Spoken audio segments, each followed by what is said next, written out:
আমাদের নিত্যদিনের খাবারে চা কফি এখন অত্যাবশ্যকীয় একটি উপাদান হিসাবেই পরিগণিত হয়। আজ ঘরে ঘরে প্রতিটি মানুষের খাবারের তালিকায় চা কফি একটি অন্যরকম উন্মাদনা তৈরি করেছে। চা কফির মতো রিফ্রেশমেন্ট ফুড বর্তমানে আমাদের দেশে নেই বললেই চলে। তাই আজ আপনাদের জানাবো চা কফি হার্টের জন্য কতখানি উপকারী। পূর্বে বিভিন্ন গবেষণায় দেখা গিয়েছে প্রতিদিন ১ কাপ চা অথবা কফি হার্ট সুস্থ রাখতে ভূমিকা রাখে। এমনকি বিভিন্ন ক্রনিক রোগ যেমন ডায়াবেটিস কিংবা ক্যান্সারের মতো রোগের ঝুঁকি অনেকাংশে কমিয়ে দেয়। এছাড়াও চা কফি নিত্যদিনের খাবার তালিকায় যোগ হওয়াতে আরেকটি বিষয় গবেষণায় উঠে এসেছে, চা কফি ডিপ্রেশন বা হতাশা কমাতেও সহায়তা করে। সম্প্রতি আমেরিকান হার্ট অ্যাসোসিয়েশনের একটি গবেষণায় প্রকাশিত হয়েছে জাপানে প্রায় ২০,০০০-এর মতো মানুষের উপর ৯ বছর ধরে গবেষণার ফলাফলে দেখা গিয়েছে প্রতিদিন ২ বা ততোধিক কফি সেবনে হার্ট অ্যাটাকের ঝুঁকি অনেক বেড়ে যায় যাদের উচ্চ রক্তচাপের বা হাই প্রেশারের সমস্যা আছে।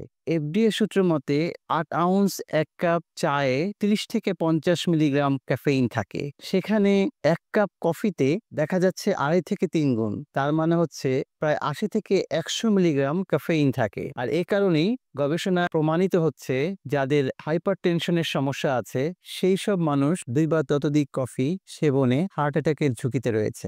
এছাড়াও অতিরিক্ত কফি খেলে রক্তের চর্বির পরিমাণ যেমন বাড়তে পারে তেমনি রক্তচাপ হয়ে যেতে পারে অনিয়ন্ত্রিত। সেজন্য কফি প্রতিদিন ১ কাপের বেশি সেবন না করাই শ্রেয়। যদি ১ কাপের অধিক খেতেই হয় তাহলে সেটি চা অথবা গ্রিন টি খাওয়াই ভালো।